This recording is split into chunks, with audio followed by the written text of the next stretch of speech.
नमस्कार, मैं हूं अंजलि और आप देख रहे हैं न्यूज NT24। आइए देखते हैं आज की कुछ खास खबर। काजल हत्याकांड का मुख्य आरोपी विजय प्रजापति इनकाउंटर में ढेर।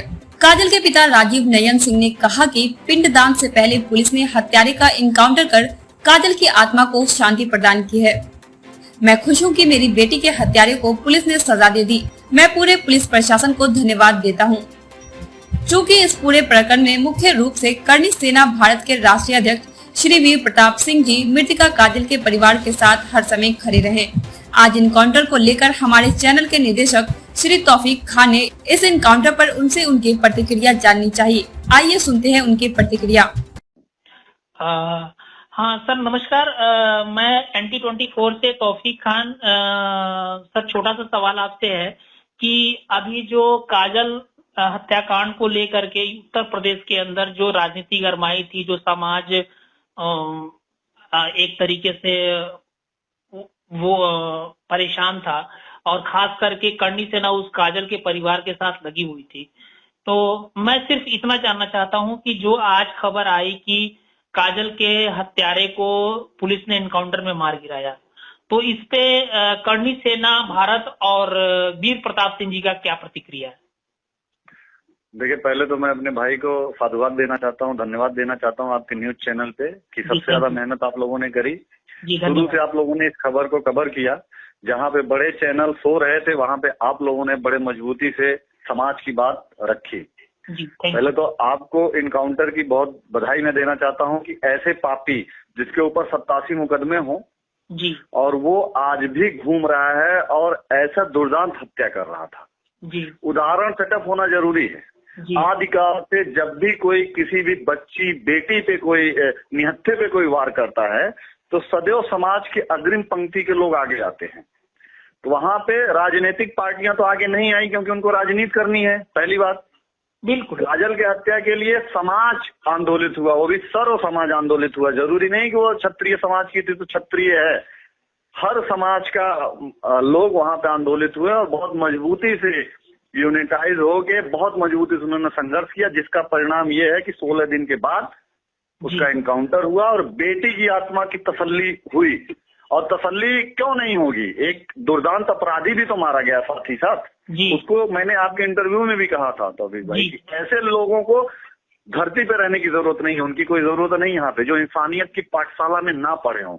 जी बिल्कुल। और मैं आपके माध्यम से ये कहूंगा कि ये अकेले हम लोगों की लड़ाई नहीं थी, ये हिंदुस्तान के उन सभी दबे कुचले लोगों का जिनका कोई न्याय देने के लिए उनके आगे नहीं आता, उसके लिए हम लोग हमेशा लड़ने के लिए, उनके हक अधिकार के लिए हमेशा तैयार रहेंगे, सक्षम। इतना ईश्वर ने किया है तो उनकी लड़ाई हम लोग लड़ेंगे। जी वीर प्रताप सिंह जी, दूसरा सवाल मुझसे आपसे ये है कि करणी सेना भारत आज अगर जिस तरीके से काजल के साथ खड़ी हुई थी, क्या आने वाले वक्त में उस दबे कुचले शोषित समाज, चाहे वो जात पात को भुला करके हर समाज के साथ खड़ी होगी या सिर्फ व्यक्तिगत राजपूत समाज के साथ?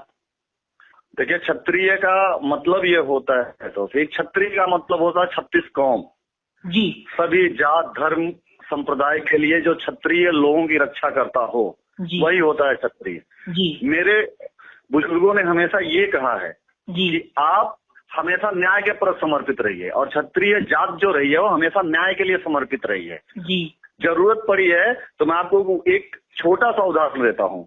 हमारे ही वंश से भागीरथी इस धरती पे पैदा हुए जिन्होंने गंगा जी को धरती पे प्रकट किया जी, अपनी तपस्या से। क्या गंगा जी का जल केवल राजपूत ही पीता है? जी बिल्कुल। मैं पूछना चाहता हूँ कि क्या अगर भारत देश हमारे पूर्वजों के नाम पे, तो क्या इस धरा पे केवल राजपूत ही रहते हैं? नहीं, हमेशा ये ऐसी कौम है मेरे भाई जिन्होंने करीब 568 रजवाड़े, 1.25 लाख जमींदारी एक बार में सरकार को इसलिए दे दिया कि जिससे लोगों की स्थिति सुधरे, हिंदुस्तान में समता मूलक समाज की स्थापना हो, मानव के बराबर हो।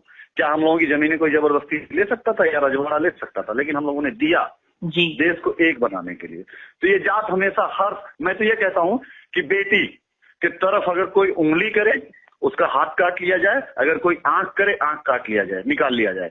पॉस्को एक्ट लगने के बाद भी, कानून बनने के बाद भी अगर इस तरीके की चीजें नहीं रुकती हैं तो उसके लिए केवल और केवल एक ही चीज है कि ऐसे अपराधियों को बीच चौराहे पे खड़ा करके या तो गोली मार दिया जाए या तो उनको सूली पे टांग दिया जाए। मेरा तो सीधा फंडा यह है कि जिस समाज में बेटी सुरक्षित नहीं है वहां पे हम लोगों को जीने का कोई अधिकार नहीं है।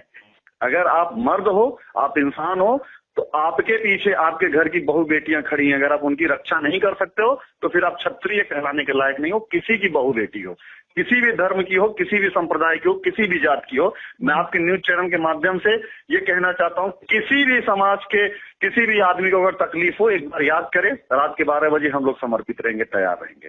गोरखपुर पुलिस को देर रात बड़ी सफलता हाथ लगी है। पुलिस ने 1 लाख रुपए के इनामी हिस्ट्री शीटर बदमाश विजय प्रजापति को इनकाउंटर में मार गिराया है। विजय प्रजापति के मारे जाने के बाद पुलिस ने राहत की सांस ली है। विजय पर लूट और हत्या के 1 दर्जन मामले दर्ज हैं। उस पर 1 लाख रुपए का इनाम भी था। गघा थाना क्षेत्र के जगदीशपुर भलुआन के रहने वाले बदमाश विजय प्रजापति ने 20 अगस्त को गांव में ही पिता से विवाद के दौरान वीडियो बना रही 17 साल की छात्रा काजल सिंह को गोली मार दी थी। गोलीबारी में घायल छात्र काजल गोरखपुर से KGMC रेफर कर दिया गया, जहां 5 दिन बाद उसकी मौत हो गई थी। इस घटना के बाद पुलिस ने विजय और उसके साथी के ऊपर 1 लाख रुपए का इनाम घोषित किया था। इसके अलावा विजय के खिलाफ गोरखपुर, बाराबंकी और देहरादून में कई संगीन वारदात को अंजाम देने के मुकदमे दर्ज थे। गोरखपुर के SSP विपिन तांडा ने बताया कि गघा थाना क्षेत्र के चेकिंग के दौरान पुलिस ने 2 बदमाशों को रोकने का प्रयास किया। बदमाशों ने पुलिस टीम पर फायर कर दिया। जवाबी कार्रवाई में पुलिस की गोली से एक बदमाश घायल हो गया, दूसरा बदमाश भागने में कामयाब रहा। जिस बदमाश को गोली लगी है उसे अस्पताल लाया गया, जहां उसे चिकित्सकों ने मृत घोषित कर दिया। इनकी शिनाख्त विजय प्रजापति के रूप में हुई है। थाना गगहा में आज रात्रि में चेकिंग के दौरान पुलिस ने पार्टी ने 2 बदमाशों को रोकने का प्रयास किया, जिसमें कि पुलिस पार्टी पर बदमाशों द्वारा फायर किया गया। जवाबी कार्रवाई में एक बदमाश को गोली लगी और एक मौके से भागने में कामयाब रहा। जो बदमाश को गोली लगी उसे अस्पताल लाया गया, जहां पर उसे मृत घोषित किया गया है। इसकी शिनाख्त विजय के रूप में हुई है, जो कि थाना गगहा का ही रहने वाला है और एक बालिका की इसने कुछ दिन पूर्व गोली मारकर हत्या की थी। ये 1 लाख का इनामी अपराधी है, जो हिस्ट्री शीटर भी है और इस पर 1 दर्जन से अधिक मुकदमे हैं। ये मुकदमे लूट, हत्या का प्रयास और रंगदारी मांगने के हैं और ये देहरादून, बाराबंकी और गोरखपुर के कई थानों में इसके खिलाफ मुकदमे दर्ज हैं। फिलहाल इसका शव कब्जे में लिया गया है और पोस्टमार्टम की कार्रवाई की जा रही है। आगे जो भी साक्ष्य आएंगे उसके आधार पर अन्य फरार अभियुक्त की भी कार्रवाई की जाएगी। प्रशासन द्वारा मिली सफलता में आप क्या बोलना चाहेंगे? हमको तो ठीक लग रही है, प्रशासन ने काम बढ़िया किया है। अपराधी जिस किस्म का उसी हिसाब में उसको जवाब भी दिया गया है। तो काजल बिटिया को ये न्याय सही लगा आपको? हाँ, उसके हिसाब से तो न्याय सही मिला है। और बाकी लोग जो लोग बचे उनके बारे में आप क्या बोलना चाहेंगे? उनकी भी पुलिस पकड़ करके उनके खिलाफ जो जरूरी कार्रवाई वो करे। तो पुलिस प्रशासन की इस सफलता से आप खुश हैं? हाँ, इसी तरह मेहनत कर रही तभी ना एक आदमी की गिरफ्तार, 2 आदमी गिरफ्तारी हुई है, एक आदमी का मुठभेड़ मारा गया है। और जो भी लोग बचे हुए हैं उनको पकड़े, पुलिस उनकी खिलाफ कार्रवाई करे। फिलहाल के लिए बस इतना ही। मिलते हैं ऐसी ही किसी बड़ी खबर के साथ। तब तक के लिए देखते रहिए न्यूज़ NT24, हर खबर पर पक्की नजर।